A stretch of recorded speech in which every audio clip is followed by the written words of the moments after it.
Hi. Now I'm completely exasperated. I'm really furious. I can't stand it anymore. Two things. First of all, I made this tape to you already. This is the second time I'm making it. I'm going over what I already made. I made it, and I spoke to Yassel this morning, and he said he knows someone going to America today. Rivka, his neighbor's son, is leaving for America today, and he's going to Miami Beach. And so I said, great, and he was thinking of coming over anyway, Yassel, on his way home from work. So I said, great, so come over and I'll give you the tape, and I'll give you some film, and I'll give you, pictures that the kids drew, and he could bring it to you. So then the tape I had made already, I made it on Sunday. And I'm so angry, I don't even feel like telling you all the things that I already said. And I went to listen over a little bit, I just wanted to remember. And there was something wrong with the tape. It went loud and then soft, and then loud and then soft, and you couldn't understand what I was saying. And I don't understand it because while I taped the tape, when I was taping it, I listened to it. I mean, I once in a while played back, and it was fine. So that gives me, I hope that now it's fine. I'm going to test it in a minute. That's the first reason I'm exasperated, because here I thought everything is ready, and now I have to start all over. And there I had the kids talking, and Batsheva played piano for you, and Svi talked to you, and Nechama said a few things, and now who knows whether I'll get it so good again. Oh, I'm really angry, especially since by the time Yosef comes home from work, I don't know whether I'll get it. I'll try very hard. And the second thing is this tape that I told you that I sent to you. So I gave it to someone who was going to give it to someone who was going to America, and I gave it, I can't remember, a month ago or even more maybe. It was before Rosh Hashanah, I think. I think it was before Rosh Hashanah. I gave them the tape, and I gave them a Shana Tova that Batsheva and Sri made for you, that they worked real hard on. And Batsheva wrote it in English especially, and I gave it to them, and that's why I said that you should have gotten the tape by now, and that's why I couldn't understand why you didn't get it. Because I gave it to someone to give to someone who was going to America, and now she gave it back to me the other day. She said that she forgot, she didn't see the person, and then she forgot that she had it, and then she was going through her stuff, and she saw she had it, and she felt real bad. She would send it in the mail, but she thought that maybe I knew someone going. So now you're getting two tapes. I mean, that's in condition that I finish this one, and I'll write a letter of explanation, plus film, plus movie film. Plus, there's a roll of film in the snapshots that are all done, but Ellie didn't take it out of the camera, and I'm not sure I know how, so I don't know. I hope that I'll manage. I'll be able to. There's a book that Stanley bought for us on photography that explains all these things, so I think that I'll figure it out somehow. And the third thing that I'm exasperated about is I cleaned up the house this morning, and everything was all clean, and I put Nechama to sleep. I put Nechama to sleep, and I sat down and I had a cup of tea. I had a little bit of breakfast, and then I came, and I thought I had time to do lots of things. I didn't think I was going to make you a tape now. I just made you a tape the day before yesterday. But I just sat down I was going to get everything all together in an envelope for Yassel. And I sat down, and then I saw the tape was all ichi, and the other tape I also played back, and there was also a problem with it. I don't know, these cheap cassettes, I have no luck with them. It was like in the other one, it was like the ribbon turned over. So you heard my voice, but it was all gavrish. You couldn't understand what I was saying. It was all like backwards or inside out. So I worked for 45 minutes trying to fix it. But of course, like 5 minutes after I sat down and I saw that I was going to have a lot of work now, that I would have to fix that tape, and I would have to, and I was very upset that I wasn't going to be able to fix it, but I think I did fix it. And then when I heard that the tape I made the day before yesterday didn't work, I was really upset. So now I thought, okay, my whole morning is going to this. And Nechama woke up like a half hour after I put her down, and she usually sleeps 2, sometimes 3 hours. So before you heard her in the background, I put her back down to sleep. She's very tired. She must be teething or something. Last night she kept us up and me up, like half the night. She woke up real early this morning, and I know she's exhausted. She looks terrible, she's very tired. So I put her down now, and she cried for like 10 minutes. Now she's quiet, but I don't know if she's asleep or not. So that's, oh, here she goes again. I might have to pick her up, and then she's not going to be cute because she's real tired and she's teething. And Now I'm going to test this tape. I'm going to play it back, and then I'll go on. So just wait a minute. Okay, so far so good. But on the other hand, also Sunday when I made the tape, it was okay while I was making it. So I hope it'll be okay. I'm doing the best I can. Anyway, okay, so now I'll try to think what I told you. When I made the tape on Sunday, Sheva was home from school. We made it together.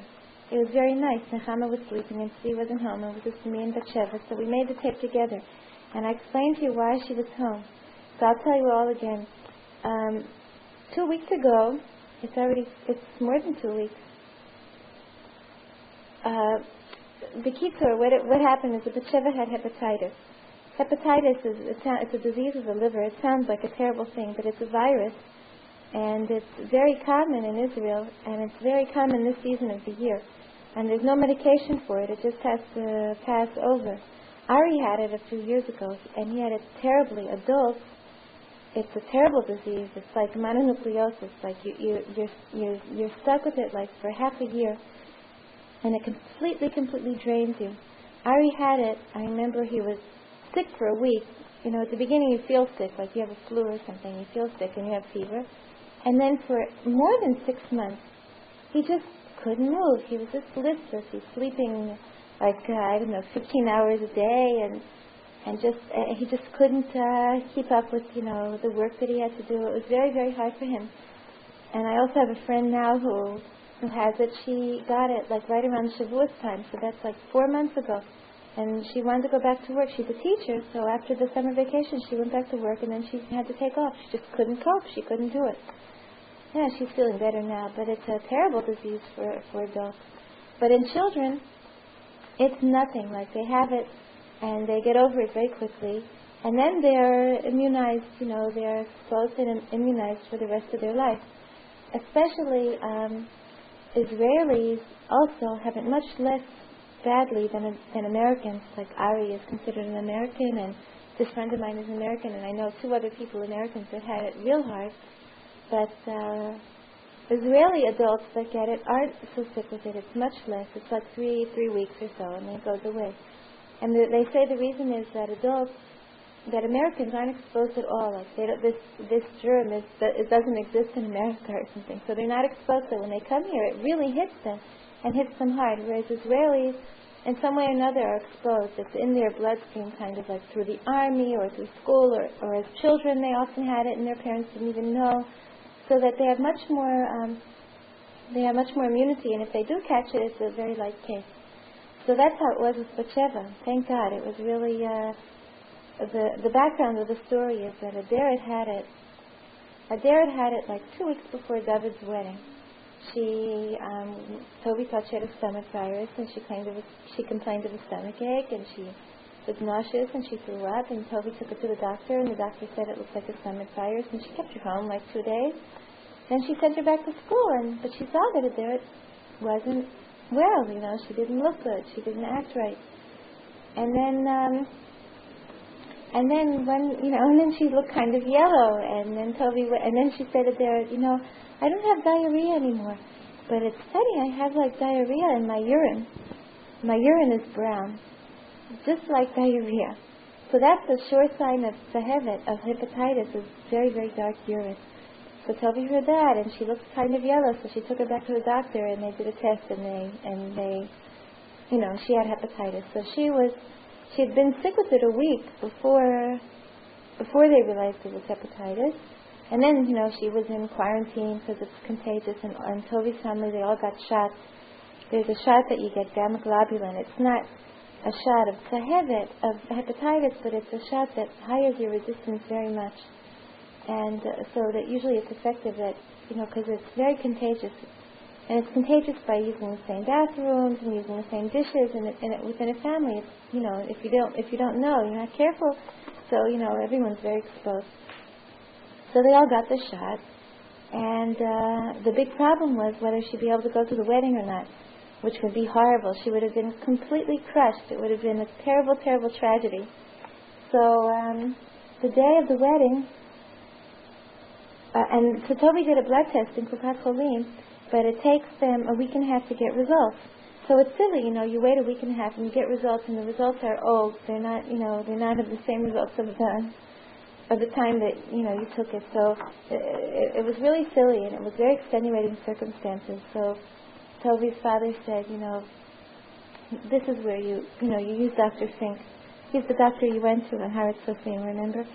So he's a wonderful guy, and this was really extenuating circumstances. So they called him up on Sunday, the day of the wedding, and he said, bring her in right away. And they brought in a Deret, and he checked her, and her symptoms had gone. So he did on the spot. He did a blood test, and 2 hours later he called up Toby and gave her the results, and he said that she's 100% okay. So there was able to go to the wedding, which was very, very nice. It was wonderful. It was very nice of him, and it was wonderful that, so she had a very light case apparently. And when I heard that she had Sahevet, so I immediately tried to think whether Batsheva and Tzvi had been exposed, but they hadn't, because they hadn't really played with her. And Batsheva goes to the same school as her, but they, if I heard someone in Batsheva's class had it, I don't think I would run to give her a shot. And they suggest to give a shot to the immediate family, unless they're someone who's always at the house. But just anyone that she'd ever been playing with doesn't mean that they have to get a shot. So I didn't give my kids shots. And about 2 weeks later, Tzvi was sick. On Sukkot, he was sick. He had high fever, and he had a stomach ache, and he threw up. And Toby said, uh-oh, that sounds just like a Deret.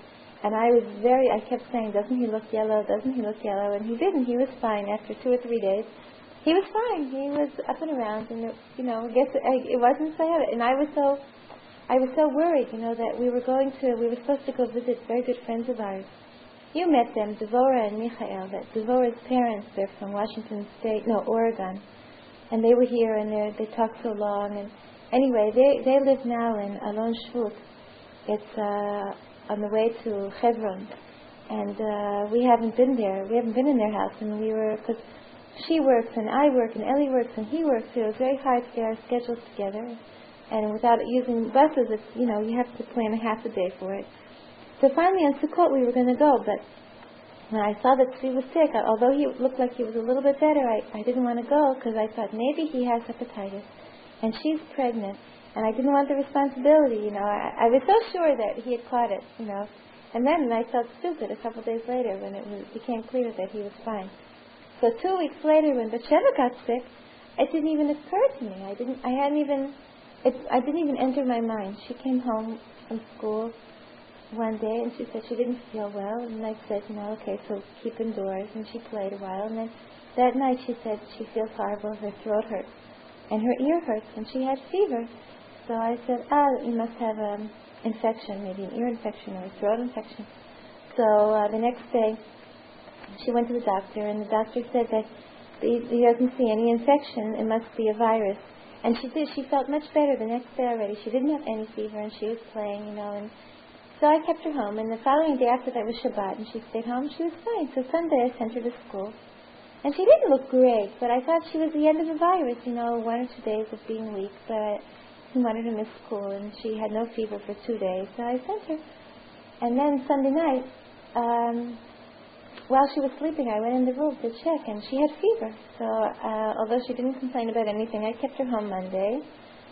But she was fine Monday. She was playing with all of her friends, So Tuesday I sent her to school, and Wednesday, and she complained that her stomach hurt, and she complained that she didn't look well. But I sent her anyway. And then Tuesday and Wednesday. Wednesday she came home from school, and she looked horrible. She walked in the door. She threw her briefcase on the floor, and she threw herself on the floor and screamed. I was terrified. I said, Batsheva, what's the matter? And she couldn't talk. She was like curled up in pain, and she was screaming, and she started throwing up, and she didn't have anything to throw up. She just was, it was horrible. She didn't look yellow. She looked greenish gray. She had no color at all. And Kupat Cholim is closed Wednesday afternoon. I still thought that it didn't occur to me hepatitis. I thought, the virus went to her stomach. I tried to give her tea, and she didn't want anything, and she just lied there the whole day. She felt a little bit better. The next morning, again, she was horrible. She felt so sick. She kept throwing up, and she kept screaming in pain, and she had terrible cramps, and I wanted to take her to the doctor, but I couldn't. She was so weak, and so I couldn't get her out of bed. I kept, you know, you try to get there early because you have to wait so long. Finally, at 10:30, I forced her. I dressed her, and I practically carried her the whole way, and I had to take Nechama also. And it's about a 10-minute walk. And she kept, she wanted so much just to lie down, you know, she was so weak. And we got to the doctor at 10:30, finally got there. So the nurse says, "Oh, I'm very sorry, you came too late. It's open till 11. It was 10:30. She said, what do you mean by coming at such an hour? It's too late. I can't give you a number to the doctor. I can't. It's too late now." So I said, "Wait, just a minute. You know, I wanted to come early, but she's been throwing up the whole morning. I couldn't get her to even sit up, much less walk here. And I forced her now, but I meant to come earlier." So the nurse was on the ball. She said, wait, just a minute. Where is she?" And she took one look at Batsheva. She gave me a cup. She said, "Go have her make urine in the cup." And I brought it back. It was brown. It was so dark. And they said, "Yep, you know, that's hepatitis." So it wasn't conclusive. It wasn't scientific. They did like a litmus paper test. They have these things, you know, you stick in the urine, and it's not scientific, but and she felt her stomach. She said, "Yes, it's like," and they let me see the doctor, and it was hepatitis, they said. And they said she has to be home for 3 weeks, and we all had to get shots. So since Nechama was there, she got the shot right away. And then it was a whole bureaucracy why I couldn't get the shot, because I had to go through my doctor, not through the pediatrician. And my doctor isn't in that building. He's in Ramat School. And Steve wasn't there. So I got the shot for him, the serum, but but he wasn't with me. So I would have to go back with him there to Vakupat to get his shot. And get a note for a prescription from our doctor, and go to Ramat School and buy the shot there. And then go back there, Ellie and I, to get our shots. It was very complicated. I told Batsheva if she ever wanted to what the word bureaucracy means. So, you know, I'll explain to her. This is a good example. But at least Nechama got her shot. And that afternoon, I had such a hard day that day. Batsheva couldn't even walk home. She kept, even at the doctor, she would just lie on the floor. It would stand up, and then she just had to sit down on the floor. She was so weak. So coming home, we took a bus to Tuxtad. I wanted to take a cab home, but I couldn't catch a cab, and I hesitated waiting for it, you know, even though it's so close. And we finally got home, and she just went to sleep, and Chama went to sleep. And then that afternoon, and it was too late to go to my doctor because it was already after 11. And that afternoon, when Nechama woke up from her nap, I wanted to go quickly to take tea to get our shots. Nechama had very high fever, so she woke up with fever. So I thought, oh no, you know what? I was afraid that she had also gotten hepatitis. That's how it starts, high fever. And so I had to go because they kept saying how the most important thing is to get the shot the same day. That's as soon as possible. They stressed it again and again. And I was really scared because I was very exposed to Batsheva. That whole week that she'd been sick before, I'd been kissing her and holding her. And I always finish up everybody's leftovers. I always eat her leftovers. And it's transferred in food and the bathrooms, and we only have one bathroom here, and I clean the bathrooms, but not after every time anyone uses it. So, you know, like, we were very exposed, and I was anxious for all of us to get the shot.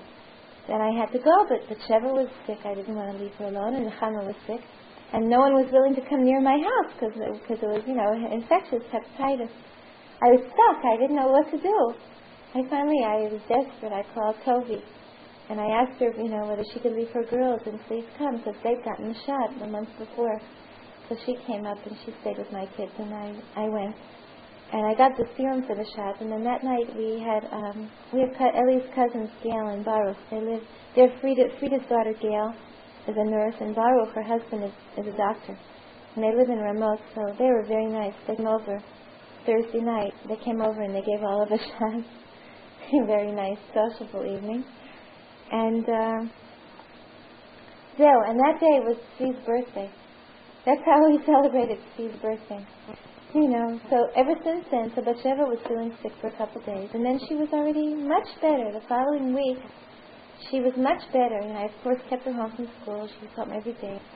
And after 2 weeks altogether, like a derrick, after 2 weeks having the disease, she seemed to me fine. You know, she didn't look yellow anymore. She looked thin. Her urine was not dark anymore. She seemed really fine.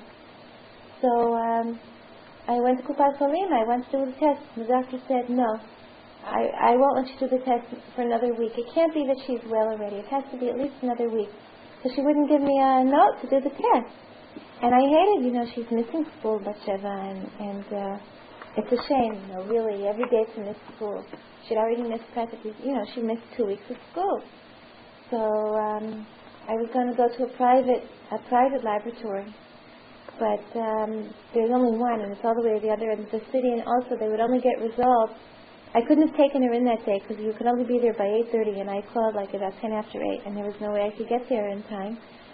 And so I would only be able to do it the following day, and take 3 days for results. So it was like she would miss a whole other week of school. So we also went to Dr. Fink. I feel bad, you know, like taking advantage of him because he's such a nice man, and he refuses to take money. And these tests cost money. It's not like here in this private laboratory it costs 1,000 lira, 1,050 lira, and here you won't take anything. And but really, I just felt bad for Batsheva, so we did it. So she went on Sunday. When I made the tape, she had just come back from the doctor, and he did a blood test. And then after I made the tape, I called. I said on the tape that I would tell you on the other side what the results are. I called. He said he doesn't know whether she had hepatitis or not. So right now, everything is 100% clear. He can't prove that she even had it. You know, he doesn't know what she had, but now she's fine.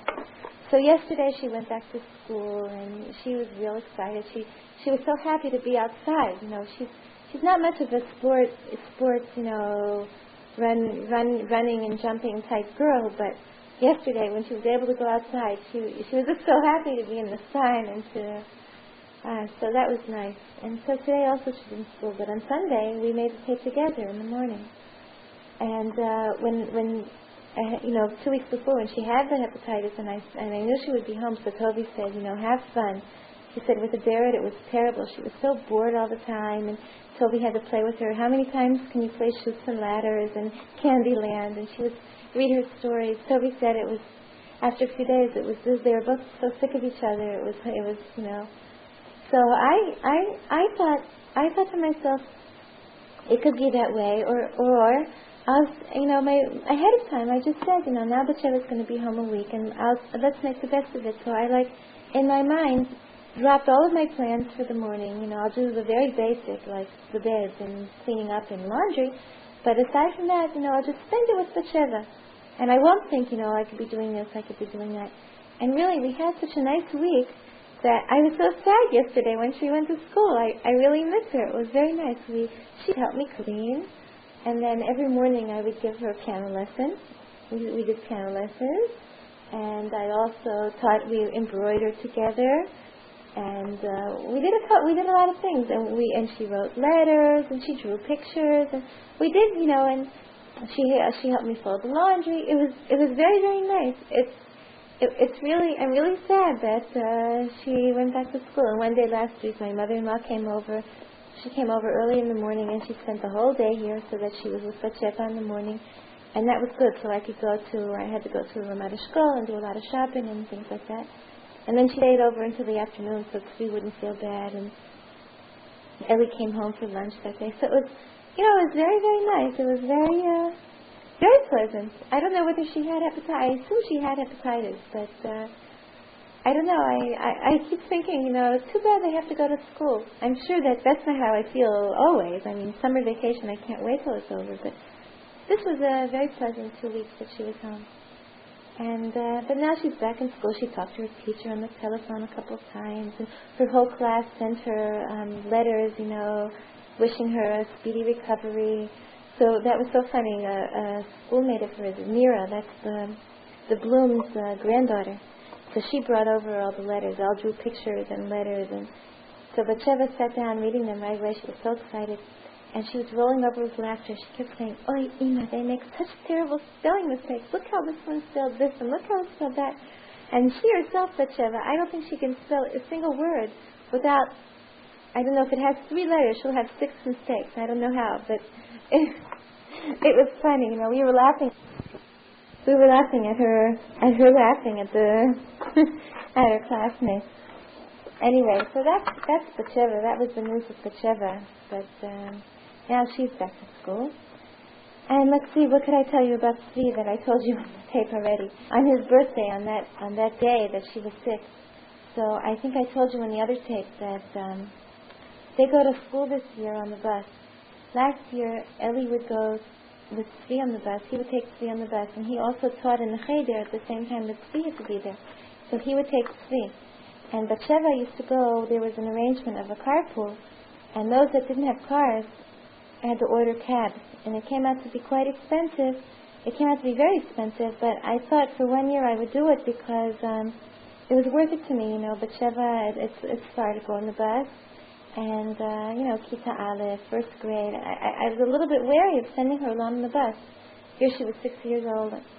So this way she had, she had a ride every morning, and in the rain and in the cold, they took her home, and I didn't have to worry about anything. But, and Tzvi he used to come home like he did when you were here. He would come home on the ride that goes to Beit El. It would leave him off on the main road, and I would go meet him. So this year, Eli doesn't teach in the cheder at those hours. He teaches in the afternoon. And he doesn't learn in the yeshiva anymore. He learns in a different place, which is he learns there in the afternoon, but he's in this program which is in Geula someplace that he's doing in the morning right now. It's special classes. It's very intense, and it's very, very it's something real hard to get into. It's a special thing, and he got into it, and he's very excited. And he doesn't go to Kiryat Moshe now in the morning. He only goes there in the afternoon. So this year, Batsheva and Tzvi go by themselves on the bus. So before you're 5 years old, you don't have to pay fare on the bus. And Batsheva has a kartisiya, and she and Tzvi go together, and they go on the bus. And Batsheva's school is not so far from the bus stop. She has like a little bit of a walk with one pretty big street to cross. But Tzvi's cheder is very far. It's about a 10-minute walk from the bus stop. It's not close at all. And he has to walk it. So that one street that she crosses, he crosses with her. And then and then there's an enormous street, the street in front of Eli's yeshiva, which is a very busy street, that he crosses himself, and another two smaller streets. One is not so small, but he crosses himself. So if they're on time, there's a school patrol on the main street that he crosses with the school patrol. And I don't know what he does. I don't know. But he goes by himself. After Batsheva leaves, and he goes by himself, and so far he's gone and come home every day. But I hate it. I'm so scared. I'm so nervous. Here he wasn't yet 5 years old, 4 years and 10 months old, and he's walking along and crossing streets. But look what you do. So now I had a very big problem when Batsheva was sick. How he's going to go, because to send him on the bus alone, Batsheva, I didn't dare send her on the bus alone until this past summer. She was 6.5 years old, and I sent her, she went to a day camp, and it was right on the number 4 bus line. It couldn't be easier. No streets to cross. You just got on, got off, and the number 4 bus, is very close. It's the closest one to her house. It's right here, when you walk out of classes. So that's when I first sent her, just this past summer. And to send Tzvi on the 28 bus, that time, rush hour traffic in the morning, with all the adults, all the people nervous and pushing and pulling and in a rush, and not looking and not caring, and on the main street and getting on the bus, and it's always packed, sardines, and then having to know, he has to know when to get off, he has to know where to push the button, he has to push the button himself or ask someone to, because he can't reach, and then he has to get off the bus and walk all the way from the bus stop to the cheder. It's really a big thing. Just a second, my phone is ringing. That was someone calling to ask about the apartment. That they're not interested. I'll talk about that later. They're so discouraged. But anyway, so when Batsheva was sick, I didn't know how I was going to send Tzvi to school. So one day, we thought we thought she just had a virus and she was just absent one day. So we talked him into going himself, and Eli went on the bus after, to make sure, that he got there. And it was a Friday, so on Fridays Eli does go, but he didn't want to go with him to see whether he could do it himself. So she was scared, and he said no, he doesn't want to, and he's going to get lost, and he's not going to know. But But we said you can, and you have to get used to it, and kind of forced him, and he went. And he came, he was okay, and he was so proud of himself. When he came home, he was like in the seventh heaven, he did it himself, and he went by himself, and he didn't get lost. But he made it very clear that he's not going to do it again. He did it one time, and that's all. He showed us that he could do it, but he has no intention of ever doing it again. So then when she didn't go to school the following time, and it was on his birthday, so I said that I have an idea, that he could go with Mira. Mira is the Bloom's granddaughter, and they live in Ramat Eshkol, but they don't live close to the 20. They live more close to Tovi, if you remember, than here. So that the bus that's right next to they have a bus stop right next to their house, and it's the bus of the number 39 bus, which also goes eventually it goes past the central bus station and the stop of Kiryat Moshe, but it goes all through the city first. It's a long bus ride, whereas the 28 goes very direct, and it's a much shorter bus ride. But because I live right there, so they leave 15 minutes earlier, and they take that bus, Mira and her sister. So I said to Tzvi, you can go with them. You could walk down to her house, and we'll all go together on the 39 bus in the same bus stop, and Mira will talk to you over one street, and you'll continue going. So it was his birthday, and he woke up early. He couldn't sleep. He woke up like 5 in the morning. He was so excited. And when I woke up, I presented him with one of his birthday presents. I think it's his favorite one, a kartisiya. The fact that he's 5 years old and he now gets a kartisiya and he has to pay for his way on the bus, he was thrilled. He couldn't stop giggling. He was so happy. He was so proud. And I bought him also like a wallet that he should put it in, and he shouldn't lose it, and he wears it every day. And he was very thrilled. So he was ready to go by like 5:45. He was all dressed and ready to go, and he couldn't eat breakfast. He was too excited. And then when I told him that Batsheva wasn't going to school and that he'll have to go on the bus, he doesn't want to, and he's not going on the bus, and he started crying, and he doesn't want to go, and why can't Batsheva go with him, and he doesn't like to go by himself. So I said, I have such a good idea that you can go with Mira. And I called up Mira's mother, and she said, it'll be fine, but make sure that he gets there on time, because they have to leave earlier, and they don't like to be late, and if they miss the bus, then they're late. So she said he has to be there by 7:10. So I kept him home, but finally at 7 o'clock I couldn't. It's about 1 minute walk from here to their house. So I sent him out at 7 o'clock. Then when he left, he said he seemed okay. He was willing to go to Mira. And then 7:30, I get a phone call from Mira's mother. She said, "Where's Tzvi? My daughters are going to be late to school, and they want to go already." So I said, "What? I sent him out a half hour ago." So she said, "Well, he didn't get here, and they were waiting for him, and they went outside to wait for him, and they walked all the way up practically to your house and back, and they looked all over for him, and he's not here." So I said, "I can't understand it. I was worried, what could have happened to him?" And so she said, maybe he got on the 39 bus himself and went. Maybe he saw they weren't there, and then he just waited at the bus stop and got on the bus. So I couldn't believe that he would do that, because he's not so great at numbers. And he doesn't know the 39 bus. And he doesn't know the 39 bus route. And there's another bus that goes there. The number 2 also goes in the same stop. And I could see him getting on by mistake. I had this vision of him being on the number 2 bus by mistake. And at the last stop is at Shar Yaakov. I could see him at the Jaffa Gate at 7:30 in the morning instead of at his cheder. I was really worried. But I told her, send your children. They should go already, and I'll try to find him. So it was a dilemma. I couldn't understand what happened to him. So we called one of the teachers, and Cheder doesn't have a telephone anywhere near where Tzvi is, but we called one of the teachers in time before he left his house to go be there at 8 o'clock. And so he said he'll see if Tzvi is there, and if he's there, whether or not he's there, he'll call us. So a little while later we got a phone call, and he was there, Tzvi. He got on the telephone. The teacher brought him to the office. He got on the telephone, giggling, What happened? He decided he didn't want to go with Mira. He'll go by himself. He didn't even go to the 39 bus. He went to the 28 bus all by himself, and he got on the bus, and So we were very proud of him. I mean, I was angry with him that he did such a thing, and we were worried. But that shows that he has confidence in himself and that he could do it. And so he went the whole week. the whole week, the whole 2 weeks that Batsheva was sick, he went by himself on the bus.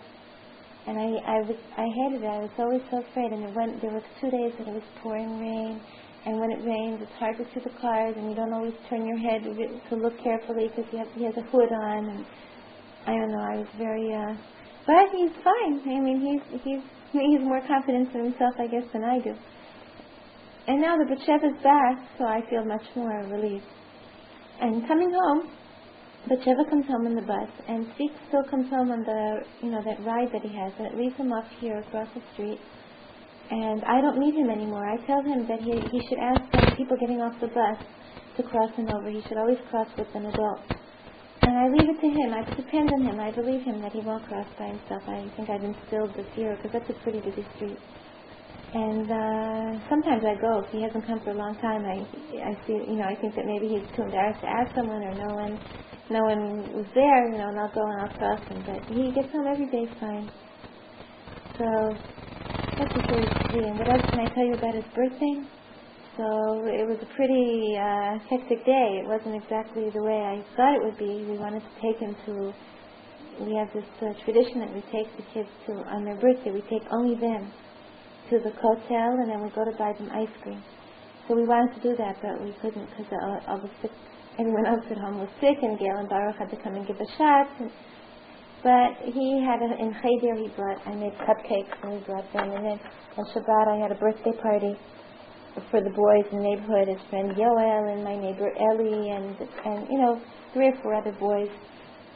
So he was real happy, and I made a cake in the shape of a truck, which always pleases him. But since it was Shabbat, I couldn't take a picture, and I finished it like 1 minute before Shabbat. I was so busy trying to take care of everyone who was sick and get Shabbat ready and make the cakes and everything. So I don't think I didn't get a picture, but you'll see pictures of Nechama's birthday cake in the shape of I know that we took pictures of it. It's in the shape of a bonfire, because she was born on Lag BaOmer. So I really went crazy with it. She didn't even understand, but I went crazy with all different food coloring and make it like a flame. And then the logs I made out of chocolate curls. And I think it's nice. And the kids had a lot of fun helping me make it. And Batsheva's birthday cake, I made it in the shape of a rainbow. I had all the food coloring left over from Nechama's birthday. And her middle name is Keshet, which means rainbow. So I made it, that was easy. I just cut it in the shape of a rainbow, and I put 7 stripes on it. But it was beautiful. Sweet cake wasn't one of these fancy ones. For him, I covered it with chocolate icing, and I just put a design around it, and I cut it in the shape of a truck, and I put a stick figure in the driver's seat, and we all said that was free, and he got to eat that piece. He got to eat himself. He got to eat free, so he was happy. And for his birthday, we bought him a game which is hammer and nails, and you bang in these geometric shapes, and you make all kinds of pictures out of it into this board. That's what he loves now, banging and hammering and screwdrivers and keys and things like that. If Ellie fixes something, he's right there. He knows all the different tools. And someone gave him a little car, and someone gave him a coloring book. And my mother-in-law bought him winter pajamas and socks. She always buys clothes. But the winter pajamas, they were very successful because they had street signs on them. So, that's also his 2 favorite subjects are cars and tools. So this had street signs. So now he learned all which is a stop sign, and which means one way street, and which means no U-turn, and all these things. So he knows. And that's my big boy. It's already 5 years. It's hard to believe. And he's a real cutie. He has such a good heart. Sometimes I'm amazed at his sensitivity and his, he's not an intellect. He still doesn't know how to read, although he's young. But they've been teaching them, and most of his class knows already. He's not at the top of his class. But he's I'm not at all worried. I'm sure he'll know how to read someday, and it's more important to me that they be, that the children be good and that they be sensitive to others, and he really is. He's really a sweetie.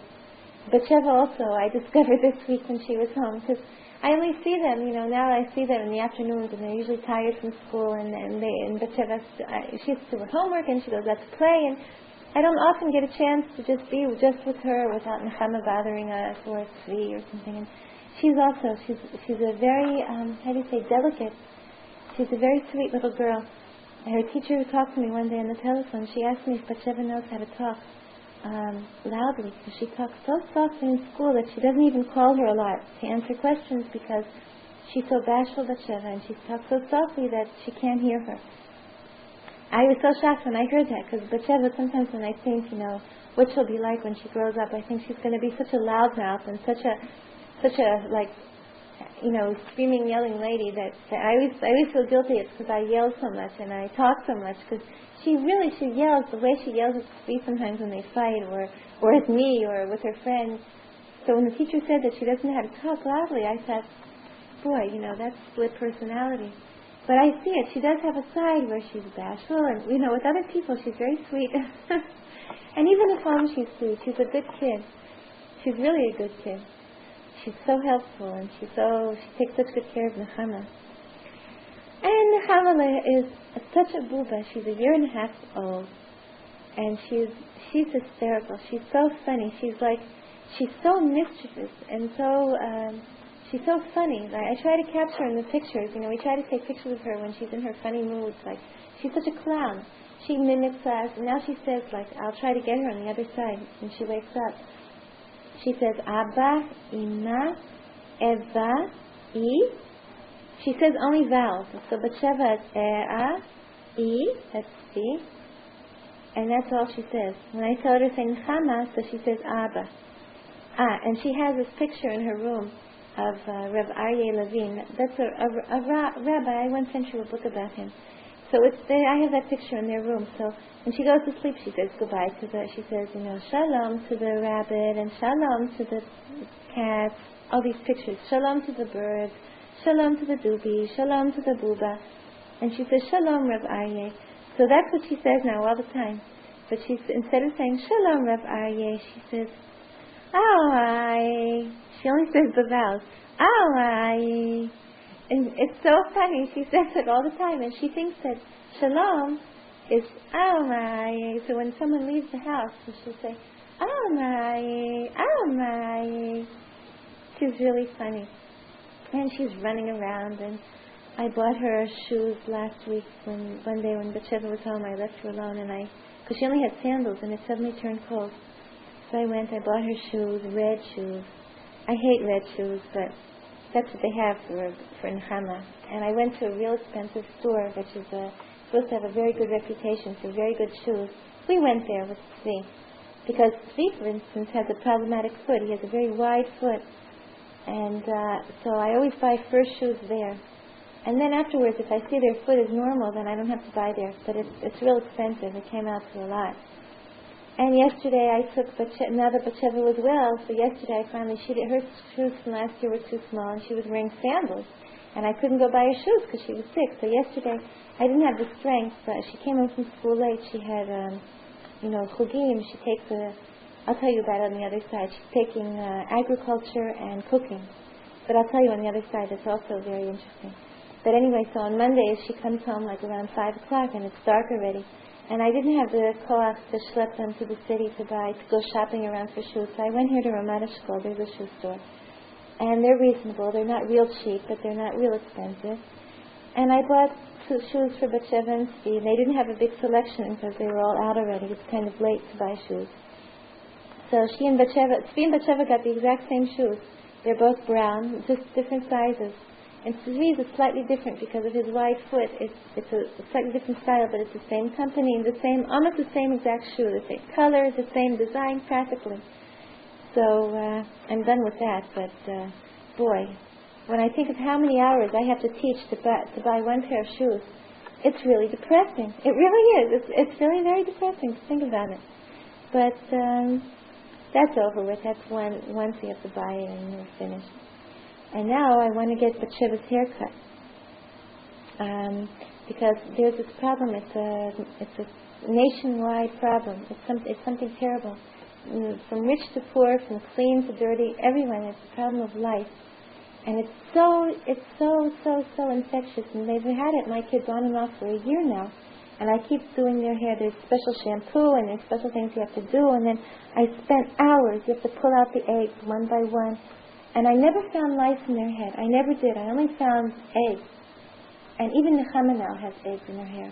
And it's so, I don't know what to do. They each have their comb and they each, the tape is running out.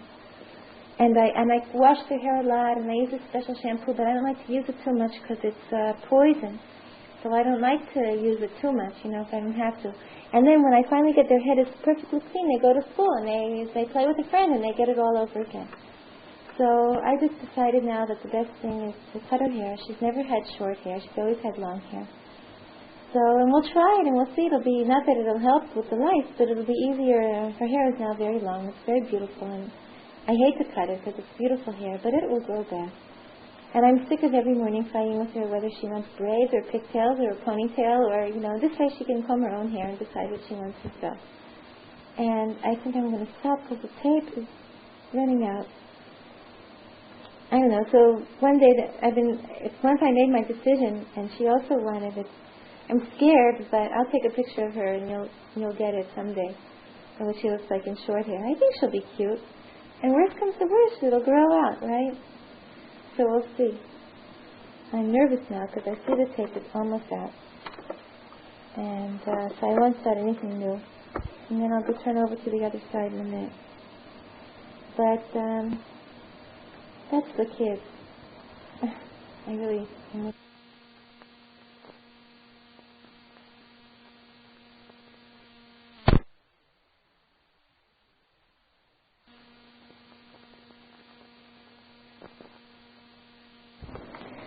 Okay, one side done, and I hope it came out okay. And I don't think I'm even going to listen over. I hope it's okay. I hope that you can hear it. And I don't know. I've done my duty. Anyway, what I'll tell you about now is what I mentioned before about the Sheva's chugim, they're called. It's like extracurricular activities. So last year she went to English twice a week, and she took art in school. After school, she used to stay after school. And I had a music class once a week. Those were her extracurricular, and she used to give. It was in school. It wasn't really serious. Once it was called off, and I don't know. I wasn't real pleased. So this year, a friend of mine called up and she said, there's a program. It's in a place called Mesperet. It's about halfway to Yam HaMelech. It's a settlement outside of Jerusalem. I don't know if you realize. I don't know if you know where Ma'ale Adumim is. It's just outside of Jerusalem. It's about a half-hour ride, I guess, from here. Maybe even less. Actually, it's very, very close. From Mesperet you can see Mount Scopus.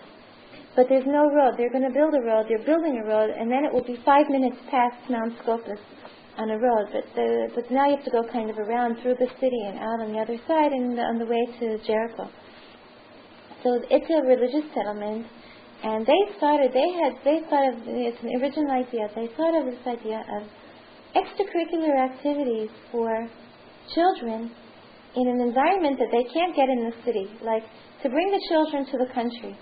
So what they do is one day they take the children and they went to Batsheva school. They offered it to the Batsheva school. So they pick up the children after school, like school ends 1:45, and then they all get on a bus. And the bus takes them to Mesperet, and there they give them a hot lunch. And then after lunch, they give them activities. Now in the winter, they can do 2 activities. In the summer, when the days are longer, because the point is to get them home before dark. So when the days are longer, they'll have 3. And their activities were fantastic. What they offered were just great. We couldn't choose. We couldn't decide between them. There were great things like nature hikes and agriculture and music and puppet shows, like making your own puppets and making plays and a lot of things and like science, like science experiments, a lot of things which they don't give in school. In school they always give like arts and crafts and like music, which are both not on such a good level, and cooking and I don't know, and one of them was great, but it was for boys, building. They have a lot of materials there. It's a moshav, and they have lots of wood and lots of materials, and they teach the boys to build. They say by the end of the class you build a house, your own house, a hut or something. I don't know, like a little shack, I guess. But it's real exciting for them.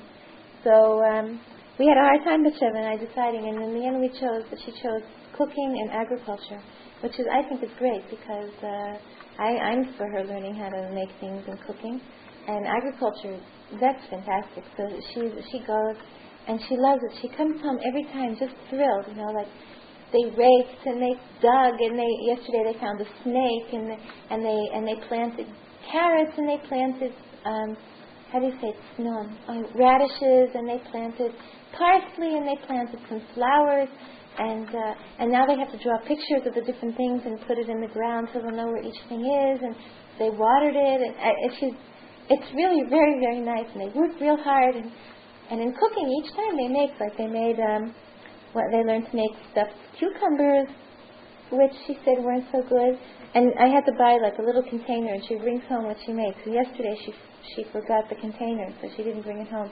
But they make all kinds of neat things. The egg salad they learned to make once, and cute little sandwiches they learned to make once. So it's really really very nice, and it's very inexpensive, surprisingly, with the transportation and a meal and all these activities. And Dina and Aderet go, and they drop them off on the way home, right here in the corner, right here in the corner in the Votimna, right here, very close. But Sheva's home within a minute. It's real. So it's very, very nice. It's a very nice setup. So that's her extracurricular activities. And English, at first, Myrna, her teacher, didn't have room. She didn't have, but Sheva's level class kind of fizzled out. Two of them moved, and one of them stopped, and so there wasn't any point. There wasn't a point for two children. But yesterday, when I went to buy them shoes, I met Myrna in the shoe store, and she told me that she does have an opening in a class, and it sounds like it'll be good for Batsheva because it's Hebrew-speaking children, not English. And Myrna's teaching them English, but she doesn't put the stress so much on reading as she does on speaking, and because the English-speaking students, they already know how to speak. And Batsheva also knows how to speak, but she's not so great at it. And she knows how to say whatever she wants. She understands every single thing I say. I can't say anything in English anymore. She understands everything. And any subject she understands. And she speaks also, but she needs more practice maybe. And with me, she won't speak. But she speaks I see her speaking to people that only know English. And plus they learn to write and they learn to read. But she said it's not real pressured like English speaking, whose parents want their children learning to read Shakespeare by second grade or something. And she said Batsheva will be at the top of the class because she has a very good background. And it'll be good for her to know, I think that it'll be good because she never used to like to go to English. I think because she knew the least of all of them, and now I think she'll like to go. So maybe she'll start that. That's twice a week for a half hour. And Svi, so I said, what about Svi? Maybe you have something for him.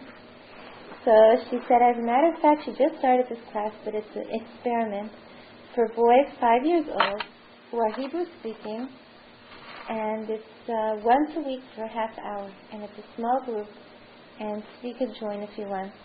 So I asked him if he wants to, and he wants to, but I don't know whether he'll keep it up. We started talking. I said, what's your name? He said, Svi. How old are you? Ben Chamesh. He understands me, but he doesn't speak. So now maybe he says 1, 2, 3, 4, 5. That's what he likes to say. Probably later on the tape I'll get him to talk and he'll say 1, 2, 3. So, okay, yes, now. Those are his words. No is now.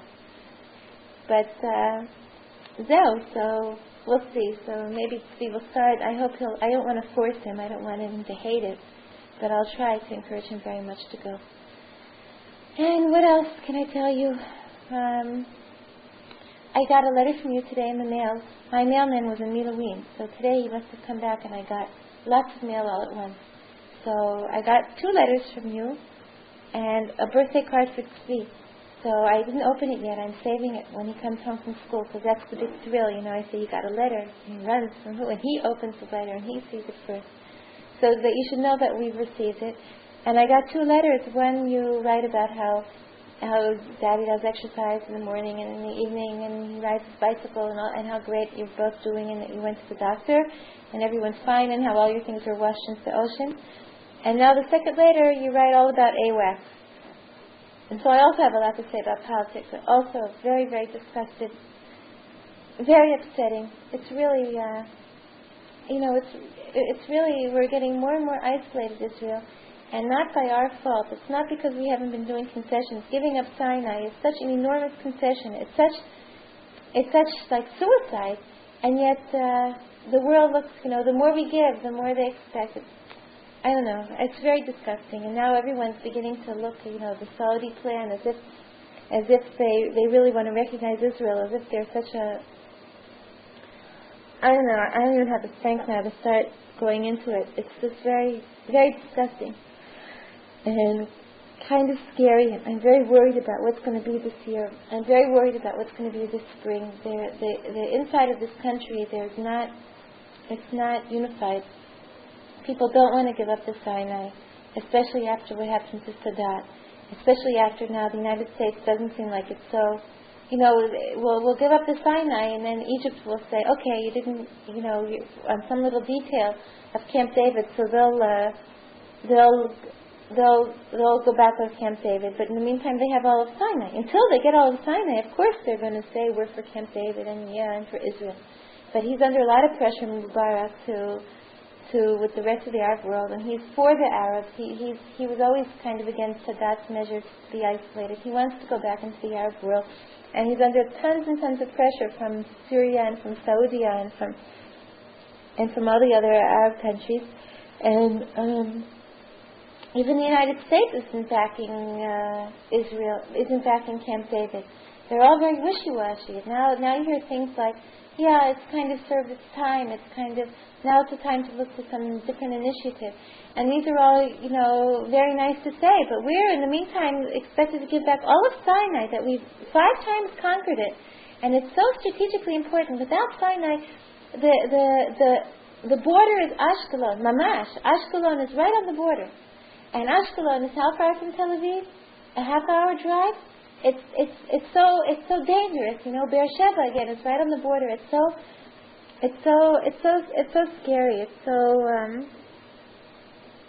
It's so ridiculous. And in this country, it's not at all unified. I don't want to say such strong things as civil war, but it won't be civil war, but it will be horrible. I think it'll be a very, very, very depressing time, a very hard time in the spring when we have to give it up. And I just pray and hope that something will happen until then, like you said in the airwax, that something will happen, that the United States won't send it.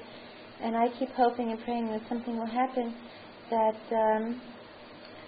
we won't give back to Sinai. Like when Sadat was murdered, I was very happy because I thought that maybe that will be the reason. But now, everyone is like, oh no, nothing's changed, everything's the same. I don't know. We're kind of stuck. We're kind of in a trap. I don't know. And what else can I tell you? Yassel's fine. I hope he'll come over this afternoon. If I haven't finished his tape by then maybe I'll leave a little bit and try to get him to talk, although I don't believe I'll be successful. And my in-laws are fine. On the other tape I told you a little bit about the holidays. It's so long ago, but I was describing to you, I don't feel like telling you all this again, but I already told you, but how busy I was. That's one of the reasons why I didn't write. I was so busy because for some reason the wedding and all the holidays, they were all at the same time. Rosh Hashanah was on a Wednesday, and Wednesday and Thursday was Rosh Hashanah, and Sunday was the wedding. And then Wednesday was Yom Kippur, and Sunday was Sukkot, and then, it was just like one thing after another, and it was really, really hard. It was really. And the wedding, for some reason, I had so much work before the wedding, getting organized. And what do I mean getting organized? Getting clothes together. So Batsheva got this maxi dress that Toby's in-laws brought. It was beautiful. It's completely impractical.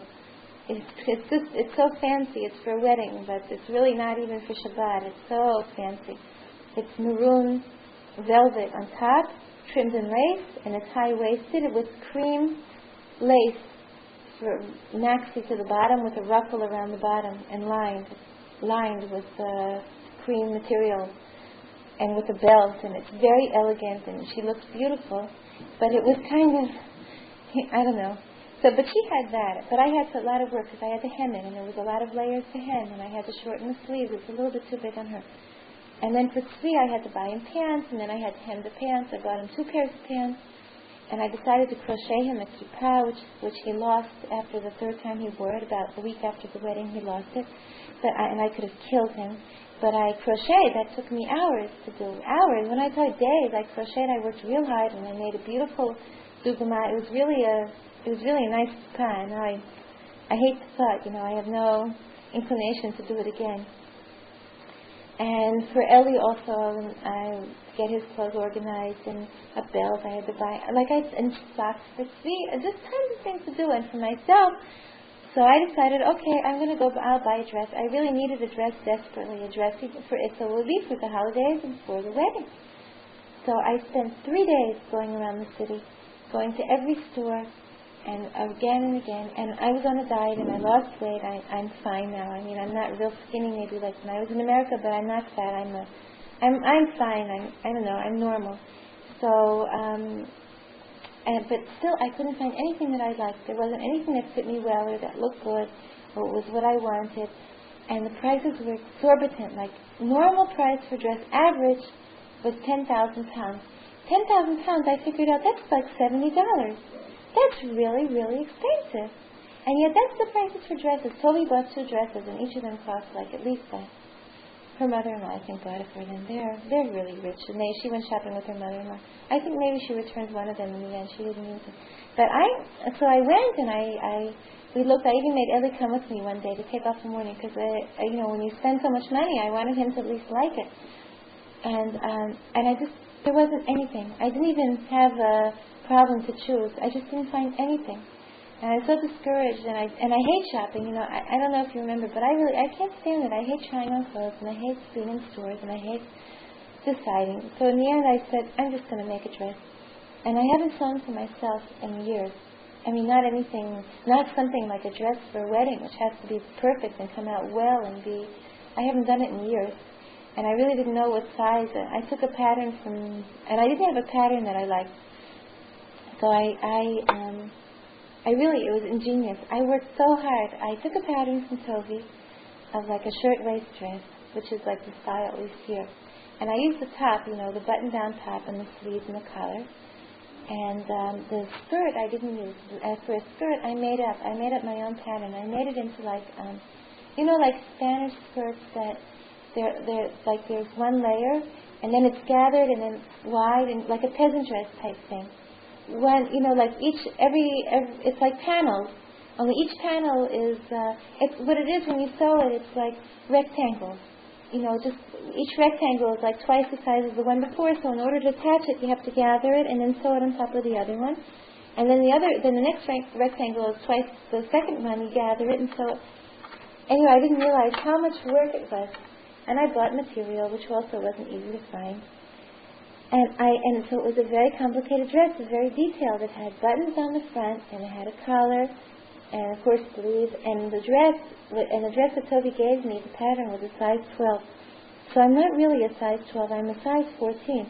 So the pattern was too small. Like the darts didn't come out in the right place at all. So I had to not only make the pattern, but I had to fit it. It's the first time. Usually I just make a pattern, and then it usually kind of fits me in the end. Where here I cut out the material, and then I had to pin it on. I had to do all these fittings and basting and on myself, and it was very, very hard. I worked real, real hard. In the skirt, putting on all those layers at the end, it came out too short because I made a wrong calculation, and I forgot to account for folding over so it was too short. So I had to go back and buy more material and add on another panel at the end. And so it had, I think, five panels, and that's so much work, and it took so much material. And in the end, the dress, I can't say that it came out great. The work is okay. I mean, I did it okay. But it didn't look so great on me. It wasn't what I expected. And I was so disappointed. It's okay, but it's not beautiful. It's not what I thought. But it wasn't horrible where I could say, okay, I can't wear it to the wedding and go buy another dress or make another one or something. it was like I had to use it for the wedding, but I wasn't real pleased. But that's what I did in the end. I wore it. And it was kacha. But that was a lot of work, and I had to run around and buy myself a tichel to match, and then the buttonholes I brought into a store that they should make the buttonholes because I'm not so great at that. And we were running around like crazy and waiting for the wedding, and the ufruf was at the Beit Midrash at Rabbi Horbitz's yeshiva. It was nice, that was nice. And the wedding itself, I told you in the telephone, I think it was kind of an anticlimax. After all that, by the way, we have pictures in the rolls of something I'm sending. Ellie took pictures of the kids before we went to the wedding, so you see, they're all dressed up. I don't think he got a picture of me because I think I was getting dressed, and by the time I was ready, we were late. So I don't think he got a picture of me. I'll get a picture of me in that dress someday, or you'll see it when we come next year. But anyway, and the wedding pictures, if there's one that has me in it, like a family picture, I'll send it. But I kind of don't think there was because they didn't have such a great photographer. It was like, I don't know. I'll tell you in a minute. The wedding itself was like an anticlimax. Finally, everything's all ready and we went. But I told you it was kind of strange. It was completely separate because they didn't want it. It wasn't really on principle. They wanted it separate, let's say, with the mechitza in the middle, but at least in the same floor, at least in the same room. But at the Beit Midrash, there's no room that was big enough for both the men and the women. Where there were two fairly big rooms, but none of them big enough for both men and women. But if you would have one man and one woman, it would be very, very spacious and very comfortable. For all the food and everything. So that's what they decided in the end. The only problem was between the two rooms were 4 flights of stairs. So it was kind of, I don't know, kind of strange, The men were all the way downstairs and we were upstairs. And I didn't like it because part of the wedding, it's not just eating and talking with people. And they had a ramkol, a speaker, so that you could hear the singing and the dancing. They pumped it up 4 flights. But it's not the same as being there and seeing it. And it's kind of strange that David and Nechama, after the cheder yichud, when they're together, after the chuppah, they're together in a room for a few minutes. Then they separate for the rest of the evening. Nechama's on the 4th floor, David's on the 1st floor. So it was, I don't know, it was strange. I personally went downstairs. I was with the men. No one said anything, and I wanted to see. I wanted to be there, and eventually a lot of women came down, it wasn't the same, and then they just, I don't know, the food was delicious, I guess. And then afterwards, even the meal, even the Sheva Brachas, the meal, like we had, close family and friends, even that was separate. Men on one side, women on the other, and mechitza down the middle. So that really killed me. I mean, I didn't see Ellie the whole evening, and I don't know, it was okay, I don't want to say, Ellie kept saying to me, don't judge. Every person has his own way, and who am I to judge? But I just thought, I like I said to Sophie later, I've been to weddings not of close relatives like David, who's a brother-in-law, and I'm very close to the family. Weddings of just friends of mine, or even people I barely know. I've been more excited at their wedding than I wasn't able to get real excited. She's a very sweet girl, Nechama, and I hardly know her because. Just a minute, someone's knocking at the door. Hey! Oh no, that was my neighbor Tippy. And that means that it's late already. That means it's already 10 after 1. So for 2 hours I've been sitting here since 11, between fooling around the tape and putting the Nechama to sleep. And so Steve will be walking in any minute, and Bathsheba will soon after. And I guess the rest of the tape I'll leave for them. Bathsheba will. She played a recital on the other tape. On this tape. So I'll have her play her piano recital, and I'll have the kids talk, I guess, and I'll send this out. Anyway, I was just telling you about David's wedding, about Nechama, that she's very sweet, and afterwards on Sukkot, we were at my in-laws for Sukkot, and we were supposed to be here, and Yossel was going to come over, but in the last minute he backed out, so we went there in the end, and David and Nechama were there for one meal. Her parents also live in Beit Began, so they go like chetzi, half there, half at her parents. And so I really don't know her, and I don't know, with Toby and I, it was so different, I guess it's unusual that sisters-in-law are so close. And I want to be friendly with her, and she's very, very nice. She also learned piano many years. And her sister lives right here in Pagi. She lives right here in Pagi in Bakami, Nechama's sister. Her name is Chani. And she's a piano teacher. So I've gotten a little bit friendly with her. Yesterday when I was making this tape, but you didn't hear it because it was all ruined anyway. She came over and we had like a professional consultation, about what books to use and what do you do and what do you do. We could kind of compare notes. And I'm anxious for Batsheva to learn with her. Because with me it's very nice. Like I said, it was very nice, but I'm afraid that she won't take it as seriously where she has to go out of the house and go to Chani's house and learn. And I think Chani's a good teacher. And Batsheva's real excited about going to Chani, whereas with me, she kind of sometimes, she's what? So Chani had a baby a few months ago. She said that, and they don't have a piano. They bought a piano. They're getting it in 3 weeks. So I said that she could start here, teaching at my house, and I would watch her baby for her, So she was hesitant. She didn't like the idea, I don't think. So she said when she gets her piano in 3 weeks, she'll let me know. So I really hope that she agrees.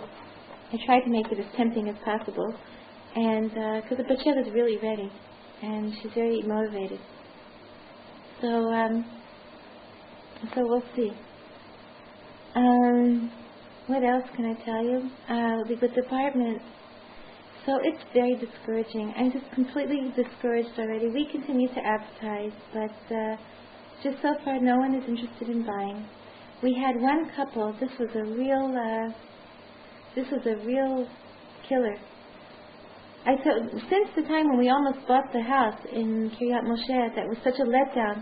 And then and Eli went 3 times to sign. We were so, I kept, every time he went, I prepared, schnapps, for when he came home, we would drink l'chaim.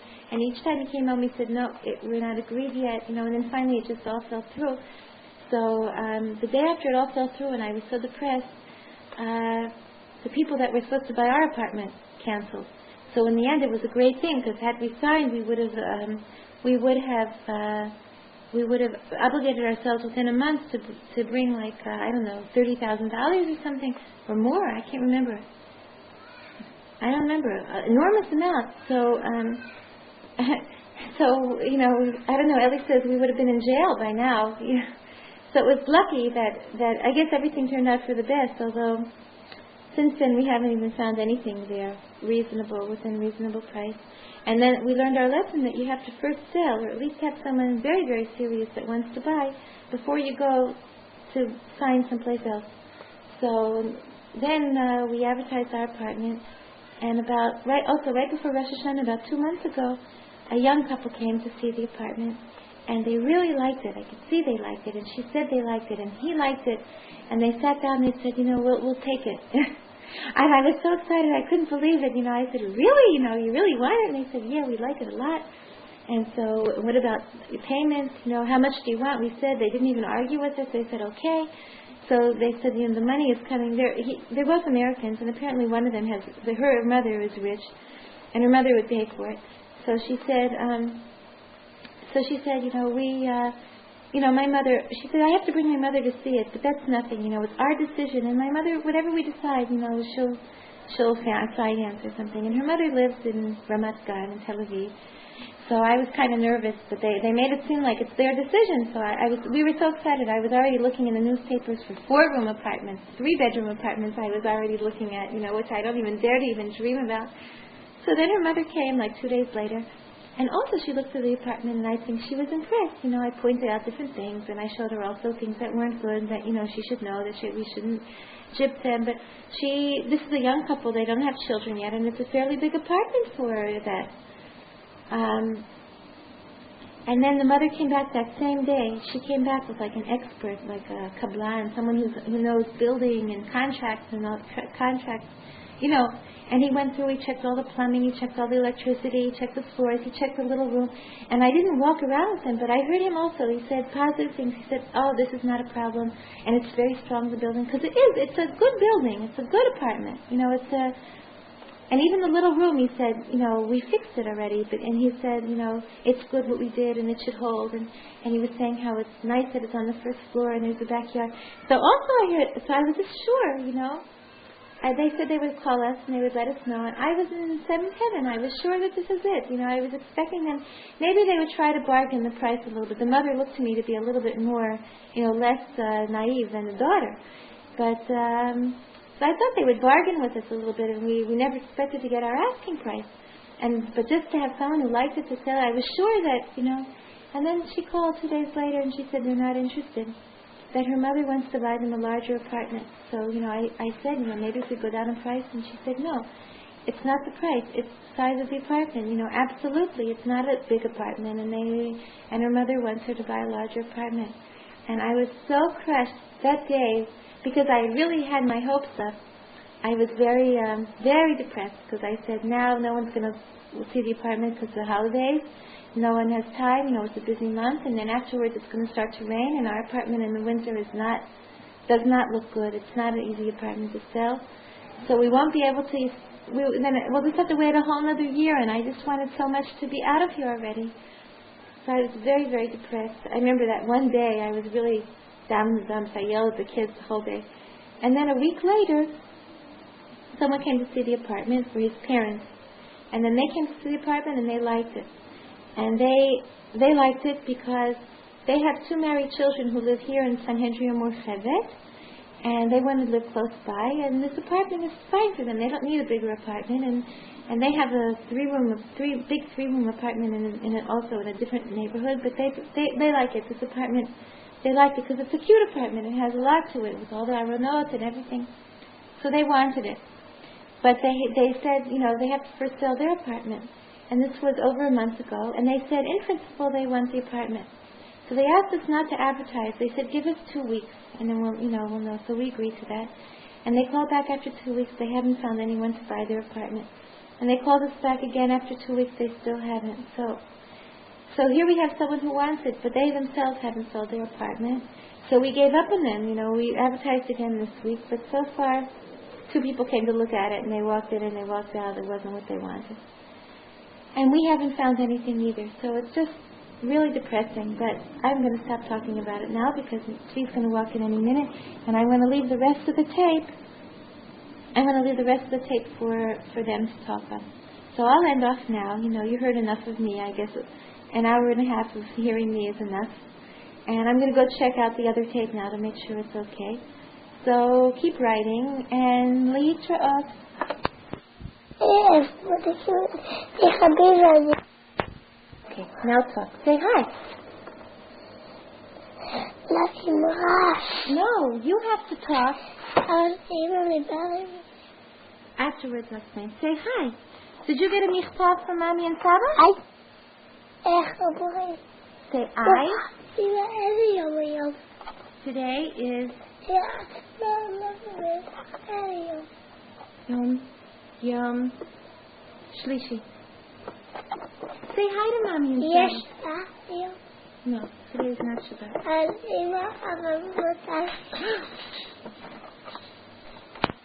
Now, did you get a present from... No! Okay. What do you want to say? Thank you. Thank you. Toda, right?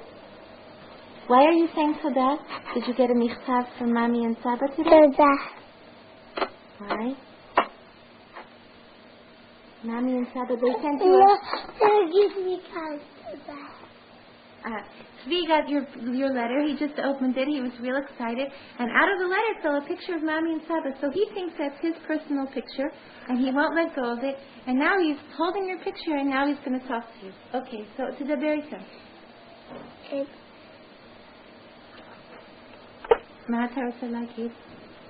Doesn't Mommy and Saba have your email? What do you want to tell Mommy and Saba?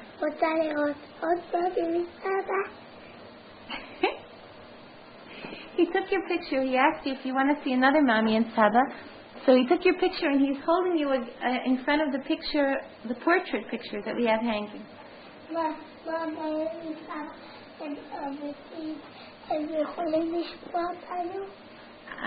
אנחנו מדברים בטייפ, שולחים את הטייפ בדואר והם מקשיבים.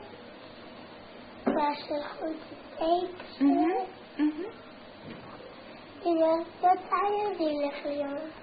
After you eat lunch. What do you want to say to Mom? After you eat lunch. ארוחת צהריים? After, yes. אבל מתי צריכה להיות? וגם אני צריך את הכרטיסיה בשביל. כן, אתה רוצה לנסוע באוטובוס? לא, זה לא גרוע. צבי, say count 1, 2, 3, 4, 5 in English. 1, 2, 3, 4. 4. And how old are you? 5. 5. Zee, come here. Say, okay. Come here. Come close to the tape because you're too far away. Come close. Zee, what's your name? 3. How old are you? 5. Right.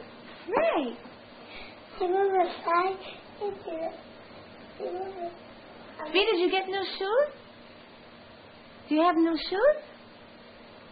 Yes? Are they pretty?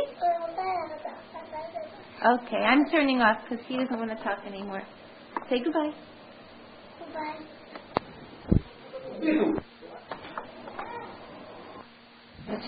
בואי לחמה. תגידי אבא, אמא, בת 7, לא, בת 7, צבי, נחמה, לא, נחמה. מה את רואה? נחמה תגידי בובה, מאמי, מאמי, לא בבו, מאמי, מאמי, good. תגידי סבא, לא בבא, סבא, תגידי סבא. Oh, now you're playing with the button. Saba. Saba. Tagidi Abba. Saba. Good. Tagidi Shalom Ravaye. Tagidi Shalom Ravaye. Oi. Shalom Ravaye. Shalom. Tagidi Shalom. You're not talking anymore? Wait a minute. Nechama, boy. Come here. Say hi. She's going outside now. Ma? Boy. Say Shalom. רוצה לשיר? La la la la la la.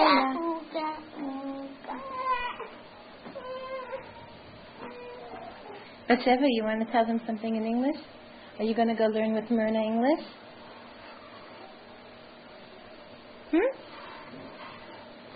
Yes. No? No, it's a tapuach. Tapuach. Tapuach came. Nechama, it's on our line. Where are your shoes?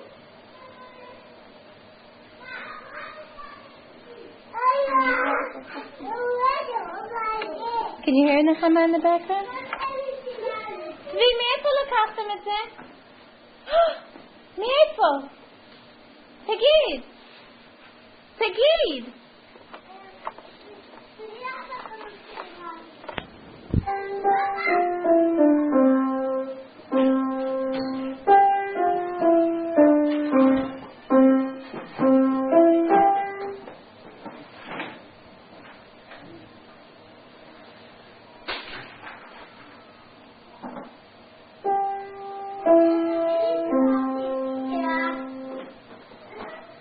תמיד תגידי אם.